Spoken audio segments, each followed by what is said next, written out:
युद्ध विराम कैंसिल कर देंगे, क्योंकि अमेरिका भी उसमें सिग्नेटरी, अमेरिका भी है, कतार भी है, और इजराइल भी है, और हमास भी है। उसने कहा ट्रंप ने कि हम अपनी तरफ से युद्ध विराम कैंसिल कर देंगे। उसके बाद उसने ये कहा कि गाजा में it will be hello on Gaza, पहले भी कह चुका है, वो एटीट्यूड था। और उसके आलोक में आपको हम ये भी बताएंगे आगे चल के कि नेतन्याहू की किस तरह से बेइज्जती अमेरिका में हुई है। पेचीदा कि हमास की इतनी हिम्मत कि वो ये कह दे, इसको लेके पूरा इजराइल सकते में। बोलता हिंदुस्तान पे तमाम दर्शकों का स्वागत है। क्या अमेरिका के फौजी गाजा में जाएंगे? गाजा में इजराइल से कहेंगे तुम पीछे हटो, फिलिस्तीन के लोगों से कहेंगे आप पीछे हटो, बीच की जगह पे अमेरिका के फौजी रहे। क्या ऐसी स्थिति है? ऐसी स्थिति के बीच में अब हमास अगर ये कह रहा है कि सीज फायर बस बहुत हो चुका, बंद करो ये सीज फायर, तो हालात किस तरफ जा रहे हैं और डोनाल्ड ट्रंप का स्टैंड क्या है? क्योंकि डोनाल्ड ट्रंप को समझना भी थोड़ा सा दुविधा भरा रहता है।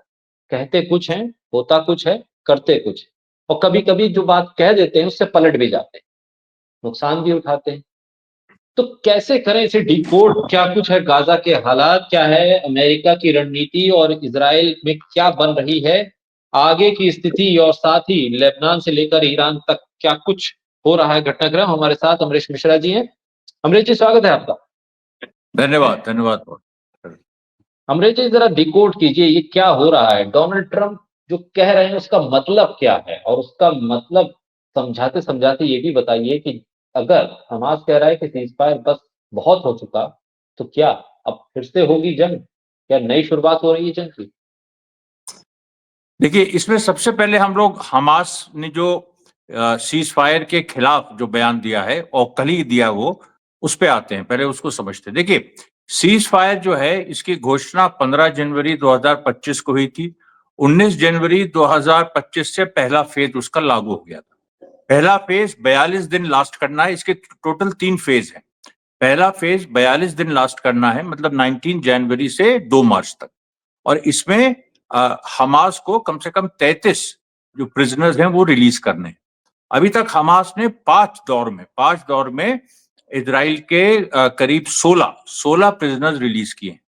बदले में इजराइल ने 767 पैलेस्टीनियंस प्रिजनर्स को, ऐसे लोगों को जिनको 4-4 बार 5-5 बार की उम्र कैद की सजा थी, क्योंकि डेथ पेनल्टी उस तरह से इजराइल में है नहीं, तो वो ये होता है कि 4 बार उम्र कैद की सजा, यानी एक आदमी को 1000 साल, मतलब इस टाइप के 6-6 बार उम्र कैद की सजा, ऐसे लोगों को उन्होंने छुड़ाया। बल्कि एक तो जो यूसुफ अल महबू नाम का एक जो कैदी छूटा है अभी लेटेस्ट राउंड में, जो अभी हुआ, जो परसों हुआ था, उसमें जो छूटा, वो था जिसने अभी ये करीब 4 साल पहले, और उसका वो 4 साल पहले का वीडियो भी आया, 4 साल पहले उसने इजराइल के प्रिजन में इजरायली गार्ड पे चाकू से हमला किया था, और वो वीडियो अभी फिर रिलीज हुआ, जिसको मैंने भी डाला अपने एक्स पे, टेलीग्राम पे भी डाला, और यूट्यूब जो हमारा नया चैनल है अमरीश मिश्रा स्पीक्स 2, उसमें भी हमने उसको दिखाया। और मैं गुजारिश करूंगा सभी लोगों से उस हमारे चैनल को भी फॉलो करें, मैं लिंक कमेंट बॉक्स में दे दूंगा। अभी देखिए, जो बात ये हो रही है कि अब सोचिए, आप ऐसे यूसुफ महबूब जिसको एक्चुअली जिसने चाकू से मारा, और उसने इसी सवाल मारा था, वो कैदी ही था उस समय जब उसने मारा, और महिलाओं के साथ दुर्व्यवहार इजरायली कर रहे थे, इजरायली प्रिजन गार्ड, तो उसने मारा और वो छूट गया। वो उस तरह की एक काम, मतलब आप सोचिए कि जिसने मारा, जिसको मतलब अब उसको भी 4 बार, मतलब 4 उम्र कैद की सजाएं हुई थी, वो छूट गया। बहुत सारे 767 फिलिस्तीनी 16 इजरायलियों के बदले छूटे। अच्छा, इसमें और चीज फैक्चुअली ऐड कर दे कि 5 थाई नेशनल्स जो हमास ने 7 अक्टूबर को अगवा किए थे, उनको भी उसने वापस किया है, लेकिन वो इजरायली उसमें नहीं गिने जा रहे हैं कि क्योंकि वो बाहर के थे, वो उस दिन शायद म्यूजिक फेस्टिवल अटेंड करने आए थे, तो उनको अभी रिहा कर दिया है, तो लेकिन वो उसमें नहीं गिने गए। तो वैसे 21 है, लेकिन इजरायली उसमें 16 रिलीज हुए, और 33 हमास को 2 मार्च तक करना है, फर्स्ट फेज तक। हमास ने ये कहा कि देखिए, ये जो प्रिजनर एक्सचेंज हो रहा है, ये चलिए ठीक हो रहा है, फिलिस्तीनी भी रिलीज हो रहे हैं, और अभी जो बाकी अब आप देखिए 16 से अगर 33 माइनस करिए, 14-3 करीब 17 इजरायली और रिलीज होंगे 2 मार्च तक, और उसके बदले करीब 850 फिलिस्तीनी और रिलीज होंगे। इस पे तो हमास ब्रॉडली सेटिस्फाइड है, लेकिन वो इजराइल के रुख से बहुत नाराज है। क्या और कौन सा रुख? पहले फेज में ये तय हो गया था, इस पे साइन किया है दोनों इजराइल और हमास ने, कि ह्यूमैनिटेरियन एड बड़ी मात्रा में गाजा में पहुंचेगी। सबसे पहले देखिए, जो साउथ से नॉर्थ गाजा में ऐतिहासिक जो लोग वापस गए, करीब 1 मिलियन लोग वापस गए, जिसको लेके पूरा मतलब इजराइल ने शुरू में थोड़ी बाधा उत्पन्न करने की कोशिश की, लेकिन फिर जाने दिया।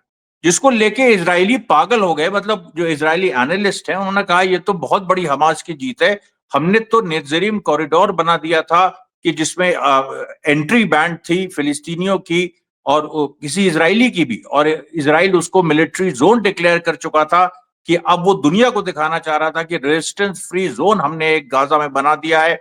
और उसमें इजरायली सेटलमेंट्स वापस लेने मतलब वापस लाने की बात तक हो गई थी। इजरायली सेटलमेंट्स के जो कुछ लीडर्स हैं वो वहां पर दौरा भी कर चुके थे, और उसमें ये भी बात हो गई थी कि फिलिस्तीनियों को यहां से पूरी तरह से निकाल के नेत्जरीम कॉरिडोर से जो 45 किलोमीटर गाजा की लेंथ है उसका 18 किलोमीटर इजराइल के कब्जे में हमेशा रहेगा। वो पूरा टूट गया इस चीज फायर से। कल नेत्जरीम कॉरिडोर से इजराइल पूरी तरह से विड्रॉ कर गया है, अब केवल फिलाडेल्फिया कॉरिडोर में है और वहां से वो विड्रॉ कर रहा है।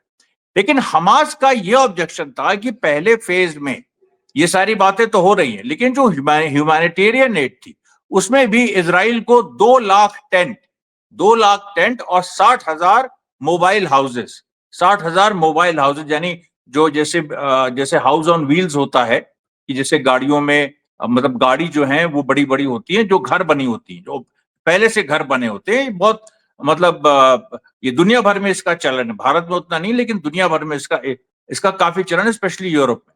तो उस तरह के मोबाइल होम्स को प्रोवाइड करना था। पानी की किल्लत थी, पानी देखिए जब नेत्जरीम कॉरिडोर से कल इजरायली फोर्सेस विड्रॉ किए तब जाके पानी की किल्लत थोड़ी बहुत दूर हुई है। अब जो तो हाँ, अच्छा दूसरी बात, इजराइल यदा कदा गोली भी चला रहा है। कल ही उसने राफा में, क्योंकि वहां पर फिलाडेल्फिया कॉरिडोर में इजरायली ट्रूप्स अभी हैं, तो उसने कुछ लोगों पे गोली भी चलाई, 3 लोग उसमें घायल भी हुए। इस तरह के कई वायलेशंस इजराइल कर रहा है, और हमास ने कहा कि ये लोग ऑब्स्ट्रक्ट कर रहे हैं बहुत सारी चीजें जो हम बाहर से, देखिए ईंधन की जरूरत है, एक तो मतलब जो घरों की बात, टेंट और उनकी बात ये हमने कर दी, ब्लैंकेट्स की जरूरत है, लाखों ब्लैंकेट्स की जरूरत है, बहुत सारी चीजें ऐसी हैं जितनी एड आ रही है अभी उससे यही हो रहा है कि कम से कम बेसिक नीड्स पूरी हो रही हैं गाजा के लोगों की, खाना पीना, मतलब कम से कम अब, और पीना भी कल ही जाके उसकी समस्या कुछ हद तक हल हुई। अब इसको लेके हमास ने इसीलिए आज कह दिया कि ह्यूमैनिटेरियन एड, या हमें तुम 2 लाख टेंट दो, हमें तुम 60,000 मोबाइल हाउसेस दो, और अगर तुमने नहीं दिया तो अभी ये आज ट्यूसडे है, मंगलवार है, तो सैटरडे को नेक्स्ट बैच रिलीज होना है 3 या 4 प्रिजनर्स का, जो अभी बच, जैसे मैंने पहले कहा कि 16 में से आप मतलब 33 माइनस कर दीजिए तो 17 बचे। उन 17 में से कम 3 या 4 का जो अब अभी होना है इस सैटरडे को, यानी आज क्या है, आज 11 तारीख है और आज ट्यूसडे है, राइट। तो इसी सैटरडे को आप समझ लीजिए कि थर्सडे हुई 15 फरवरी को जो रिलीज हुए, हमास ने कहा हम रिलीज नहीं करेंगे। अब सवाल यहां पर यह आ गया है बहुत ही पेचीदा कि हमास की इतनी हिम्मत कि वो ये कह दे, इसको लेके पूरा इजराइल सकते में, और उस पर जो ट्रंप ने कहा है। अब देखिए ट्रंप का बयान डिकोड करना बहुत जरूरी है। ट्रंप जो उसने गाजा के बारे में कहा कि हम वहां पर रिवेरा बनाएंगे, इजराइल हमको दे दे, मतलब इजराइल हमको दे देगा, उसने दे दे नहीं कहा, उसने कहा दे देगा, इजराइल तो जब चाहे हम ले लें, वो तो इस टाइप का एटीट्यूड था। और उसके आलोक में आपको हम ये भी बताएंगे आगे चल के कि नेतन्याहू की किस तरह से बेइज्जती अमेरिका में हुई है। तो ट्रंप ने एक तो वो बयान दिया, उसको हम उस पर बाद में आएंगे। अभी जो ट्रंप ने लेटेस्ट बयान इस पे दिया है, जो हमास ने सीज फायर का जो मतलब ये जो हमास ने कहा कि सीज फायर हम अभी हम प्रिजनर एक्सचेंज सैटरडे को नहीं करेंगे, उस पर ट्रंप ने कहा कि देखिए जो छठा 5 बैचेस हो चुके, तो उसने कहा जो छठा बैच है, यानी जो 15 फरवरी को जो हमास को रिलीज करने इजरायली होस्टेजेस, अगर वो शनिवार तक नहीं हुए तो हम युद्ध विराम कैंसिल कर देंगे, क्योंकि अमेरिका भी उसमें सिग्नेटरी है, अमेरिका भी है, कतार भी है, और इजराइल भी है और हमास भी है। उसने कहा ट्रंप ने कि हम अपनी तरफ से युद्ध विराम कैंसिल कर देंगे। उसके बाद उसने ये कहा कि गाजा में it will be hello on Gaza, पहले भी कह चुका है वो, it will be hello on Gaza but the decision lies with Israel. Last उसने एक लाइन ये कह दी। अब इस लाइन का बड़ा खतरनाक मतलब, उसने ये कह दिया कि देखो, इजरायली जनता को एक्चुअली एड्रेस कर रहा है वो। उसने कहा कि देखो, मैं इंटरेस्टेड था, मैंने सीज फायर कराया, मैंने इजरायली होस्टेजेस को छोड़ाया और मैं पीस चाहता हूं, लेकिन अगर ये चीज नहीं हुई, अगर शनिवार को हमास ने मना कर दिया, मैं युद्ध विराम खत्म कर दूंगा और उसकी जिम्मेदारी नेतन्याहू की होगी। ये इसका मतलब है। ये एक्चुअली इंग्लिश में जैसे ट्रंप बोलता है, बड़े क्रिप्टिक सेंटेंसेस बोलता है, इसको कुछ एक तरह से क्वाजाई हार्ड बॉइल्ड लैंग्वेज कहते हैं। यहाँ पर जैसे मान लीजिए किसी ने जैज म्यूजिक अगर सुना हो, तो वो जिस तरीके से जैज म्यूजिक चलता है उस तरह से वो बोलता है। रुक मतलब उसके सेंटेंसेस का अपना एक अलग मीनिंग होता है, कटे कटे होते हैं, लेकिन उनको लिंक आप करिए तो उसका एक दूसरा मीनिंग निकलता है। तो उसने ये कह दिया कि the decision lies with Israel, यानी इजराइल को तय करना। ये भी कह सकता था वो कि decision lies with Hamas, Hamas ने मना किया है सीज फायर, तो वो ये कह सकता था कि हमास ने सीज फायर मना किया, हमास की गलती ये और वो, जो कि लगातार बाइडेन कहता था। बाइडेन का अप्रोच यही रहता था, ब्लिंकन का जो सेक्रेटरी ऑफ स्टेट बाइडेन का, उनका यही अप्रोच रहता था, हमास की गलती, हमास की गलती। अब यही प्लान जो अभी अप्रूव हुआ है, यही जुलाई में आया था, मई में आया था, उसके पहले मई में आया था, उसको हमास ने एक्सेप्ट कर लिया था। और यही इजरायली एनालिस्ट कह रहे थे जब अभी ये प्लान, जब ये सीज फायर हुआ, कि भाई ये अगर यही करना था तो पहले कर लेते। खैर, तो मेरा कहने का मतलब कि फर्क देखिए, बाइडेन और एंथनी ब्लिंकन हमास को ब्लेम करते थे, आज ट्रंप ने यह कह दिया है डिसीजन लाइज विद इजराइल, यानी इजराइल ह्यूमैनिटेरियन एड अलाउ क्यों नहीं कर रहा है? इजराइल ह्यूमैनिटेरियन एड अलाउ करे, यही वो कह रहा है। ट्रंप ने सीधे कह दिया है, यही इसका मतलब है कि ह्यूमैनिटेरियन एड इजराइल अलाउ करे, वरना अगर प्रिजनर्स वापस नहीं हुए तो मैं युद्ध विराम कैंसिल कर दूंगा। फिर नेतन्याहू जाने और उनका अपना काम जाने, इस तरह की बात उसने कर दी। इस बार नेतन्याहू की वॉशिंगटन विजिट में इतना नेतन्याहू डरा हुआ था, दुनिया को भी पता नहीं है, ये खबरें फॉरेन मीडिया में छपी हैं, इतना डरा हुआ था। उसने दो चीजें नहीं की। बाइडेन जैसा आदमी जिसने खुल के, मतलब आप सोचिए कि 20 से 22 बिलियन डॉलर्स की मदद उसने नेतन्याहू को पर्सनली पहुंचाई, यानी अमेरिकन स्टेट के through as a president. Biden को एक फोन नहीं किया नेतन्याहू ने, किसके डर से? ट्रंप के डर से, क्योंकि ट्रंप की वहां जंग चल रही है बाइडेन से। और वो पूरा बाइडेन का जो स्ट्रक्चर है, जिसमें बैरक ओबामा भी हैं, जिसमें हिलरी क्लिंटन भी हैं, वो सबके पीछे लगा है, जिसको डीप स्टेट कहते हैं, जो खुफिया स्टेट, जो पर्दे के पीछे से ऑपरेट कर रहा था। बैरक ओबामा, हिलरी क्लिंटन अपने को लिबरल डेमोक्रेट कह रहे थे, लेकिन असल में उन्होंने गद्दाफी को मरवाया, उन्होंने सीरिया में सिविल वॉर कराई, उन्होंने आईसिस को पैदा किया। ये सारी बातें ट्रंप की खास तुलसी गबार्ड कह चुकी है, और इसको लेके ट्रंप बहुत सीरियस है, वो पूरा डीप स्टेट को क्लीन कर रहा है। यहां तक कि कोविड में अब एक बड़ा इसमें इन्वेस्टिगेशन होने जा रहा है, क्योंकि फार्मा लॉबी के खिलाफ ट्रंप है, क्योंकि फार्मा लॉबी ने उसे सत्ता से हटाया था 2020 में, जब उसने कहा था ये वैक्सीन वगैरह की जो बातें हैं ये सब लूटने के लिए ज्यादा है। और उसके बाद ट्रंप को बहुत परेशान किया। आज ट्रंप ने उन सारे लोगों को, एंटनी फॉची वगैरह, जो कि आपको याद होगा कोविड के दौर में वो आते थे, पूरी दुनिया उनकी बात सुनती थी, जो वो कहते थे वो भारत भी सुनता था। और भारत में वैक्सीन लगने से कितने लोग मारे गए हैं, अचानक यंग लोग हार्ट अटैक होने से, सारे वीडियोस उसके आ रहे हैं। तो ये चीज देखिए, ट्रंप वहां वो लड़ाई लड़ रहा है। तो बाइडेन से नेतन्याहू ने बात तक नहीं की।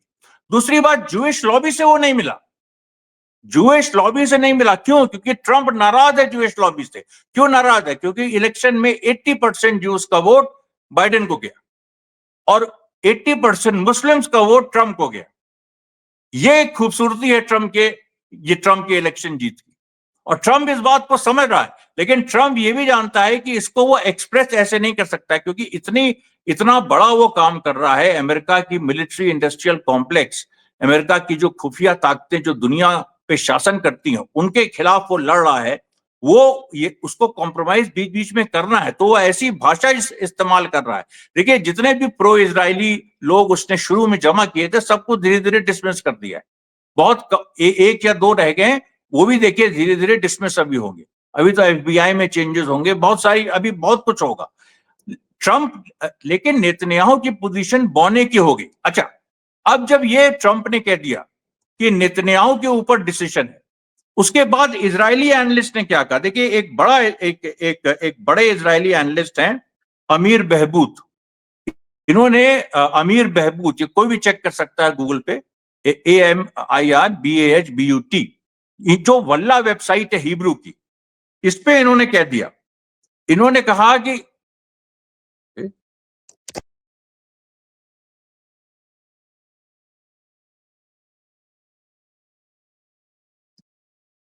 हाँ सॉरी, बीच में कुछ गड़बड़ हो गया था।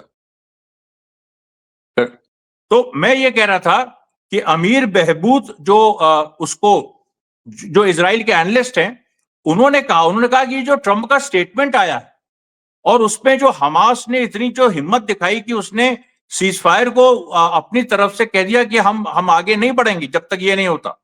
इसका मतलब है कि on Gaza ceasefire Hamas confront Trump directly, यानी हमास सीधे ट्रंप से बात कर रहा है नेतन्याहू को ओवरराइड करके।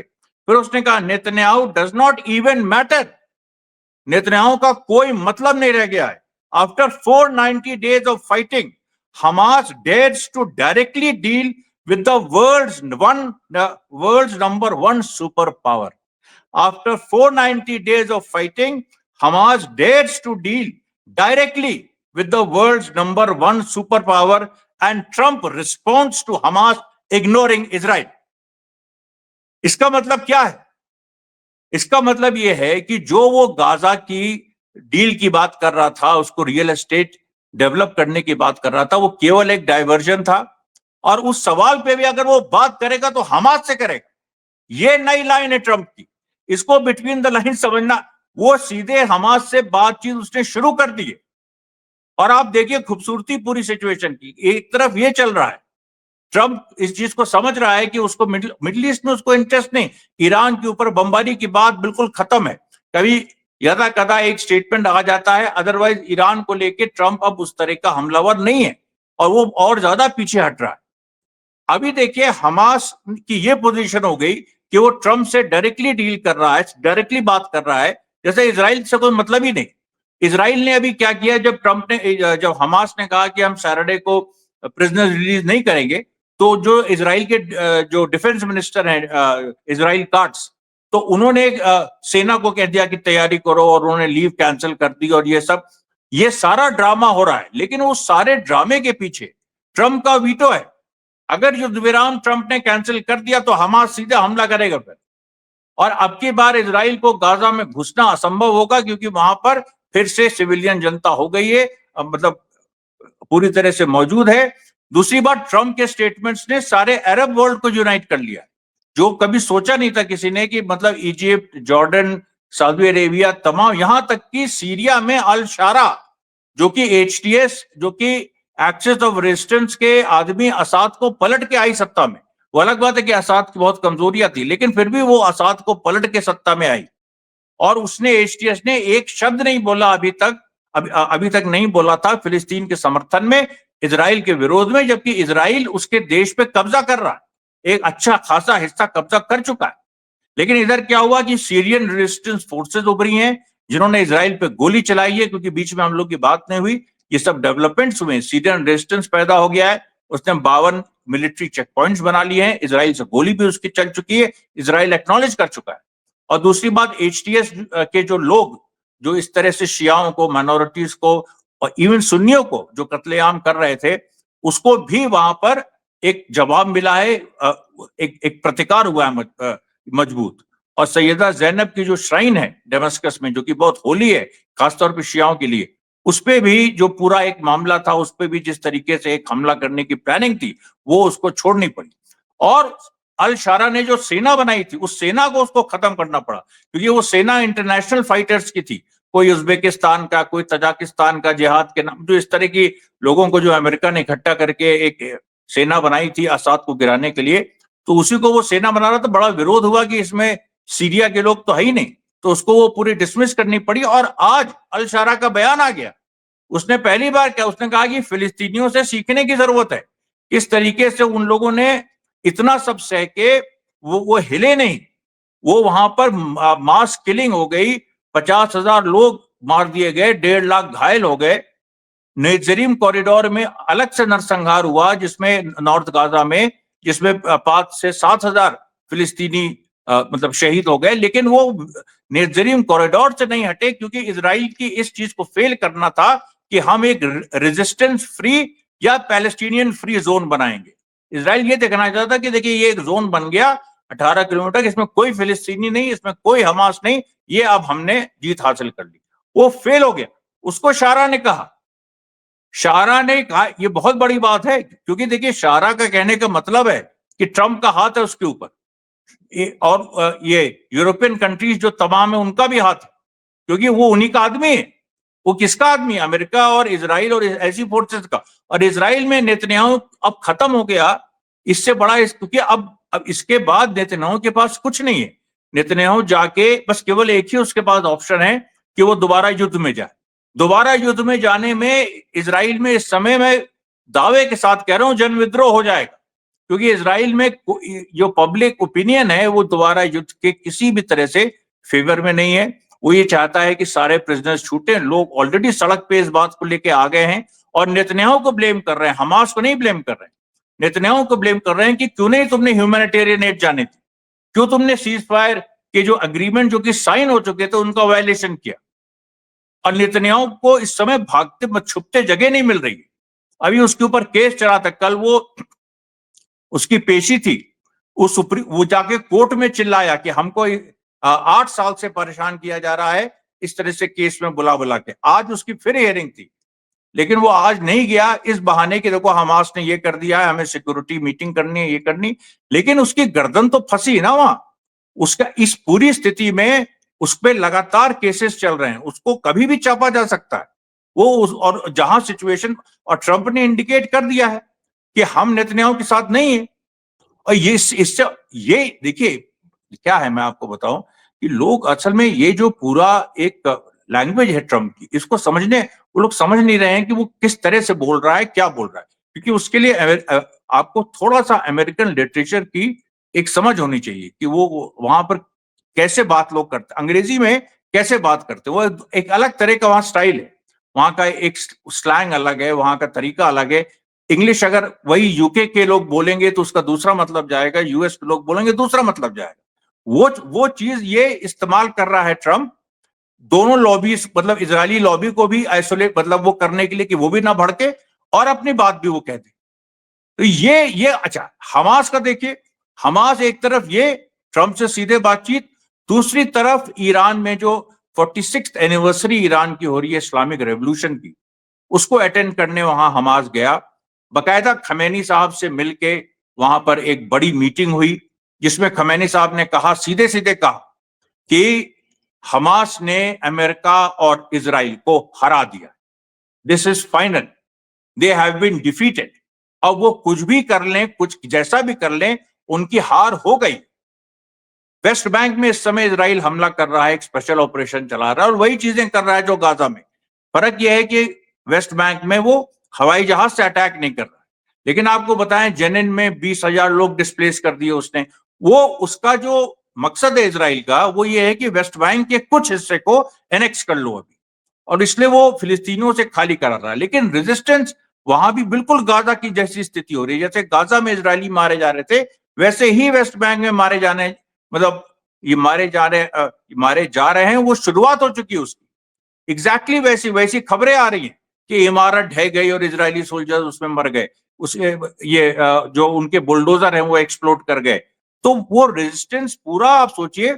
और वेस्ट बैंक बहुत बड़ा है, गाजा से मतलब दोगुना तिगुना है। और वो जेनिन से लेके जो नॉर्थ वेस्ट बैंक है और हिब्रोन और जेरिको तक जो साउथ है, पूरी जगह इजराइल यही चाहता है कि कुछ ना कुछ हम जमीन हथिया लें, फिलिस्तीनियों को खाली कर दे। यही उसने गाजा में किया था, 18 किलोमीटर की स्ट्रिप बनाने के चक्कर में था, जिसमें कोई फिलिस्तीनी ना रहे।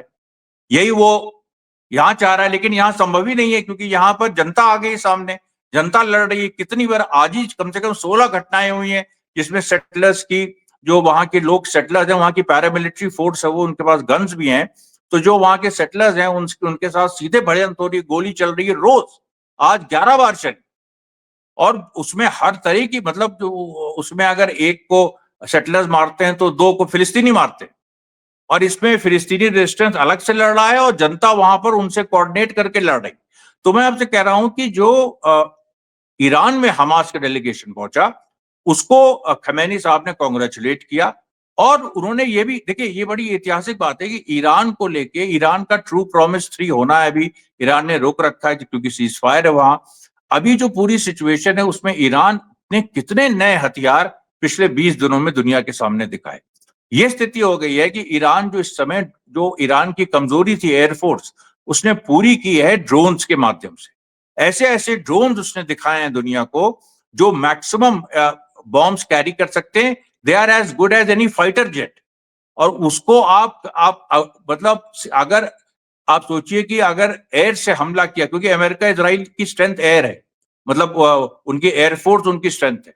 लेकिन आज 21st सेंचुरी में यूक्रेन वॉर और गाजा वॉर ने एक नई चीज दिखाई, और सीरिया ने भी, कि ड्रोन्स की बड़ी इंपॉर्टेंस हो गई है। अब जो देश एयरफोर्स में कमजोर हैं वो ड्रोन्स के माध्यम से उसको अपनी उस कमजोरी को पूरी कर सकते हैं। तो इजराइल, ये ईरान लगातार ये दिखा रहा है। दूसरी बात, ईरान ने एक मैसेज दिया अपने 46th एनिवर्सरी में। क्या मैसेज दिया? ईरान ने कहा कि जो 1979 में इरानियन क्रांति हुई, उस क्रांति ने एक इस्लाम को नए तरह से परिभाषित किया, जो इस्लाम का एसेंस था, लेकिन जो दबा दिया गया। वो क्या था? उसने कहा देखिए, हम लोग जब उभरे उसके पहले 2 चीजें थी। या तो ये था कि 5 वक्त नमाज पढ़ो, दुनियादारी से मतलब मत रखो। अभी भी शायद जो कुछ अहले बैत के लोग या इस तरह के लोग कहते हैं दुनिया, ये मतलब ये सॉरी अहले बैत करें, अहले हदीस वगैरह के, जो कि मतलब दुनिया से मतलब मत रखो, 5 वक्त नमाज पढ़ो और पूरा हमेशा पूजा में रहो, कोई मतलब नहीं दुनिया से, बस इसी में तुम्हें वो ये कर जाना, कोई लड़ना भिड़ना कुछ इस तरह की चीज नहीं। दूसरा, अलकायदा और आईसिस। यानी अगर अगर या तो तुम चुप रहो, बिल्कुल क्वाइटिस्ट पैसिफिस्ट रहो, और या फिर अगर कुछ इस तरह की बात करो जिहाद की, तो वो जिहाद होना चाहिए दूसरे मुसलमानों के खिलाफ। ये 2 चीजें थी। लेकिन ईरान ने क्या किया? ईरान ने पलट दिया। ईरान ने कहा नहीं, एक तो वो गलत है पैसिफिज्म, कि तुम केवल पूजा करते रहो और दुनिया में जो नाइंसाफी हो रही उसको ना देखो, तुम्हारे साथ जो नाइंसाफी हो रही है उसको ना देखो। और दूसरा, उसने कहा कि जिहाद करो, लेकिन जिहाद कहीं भी मजलूम है उनके पक्ष में करो और जालिम के खिलाफ। ये जो पूरी बात, इरानियन रेवोल्यूशन का छोटा सा यही मीनिंग, जिसने इस्लाम को फिर से स्थापित कर दिया कि इस्लाम एक इंसाफ की जंग लड़ने के नाम की एक मजहबी नहीं, एक विचारधारा है, आइडियोलॉजी, जो पूरी दुनिया के लिए जरूरी है। और ईरान ने यह कह दिया कि भाई देखिए, अमेरिका और इजराइल से जो लड़ना चाहता है, चाहे वो किसी धर्म का हो, चाहे वो किसी उसका हो, वो हमारे साथ है, वो हमारा दोस्त है।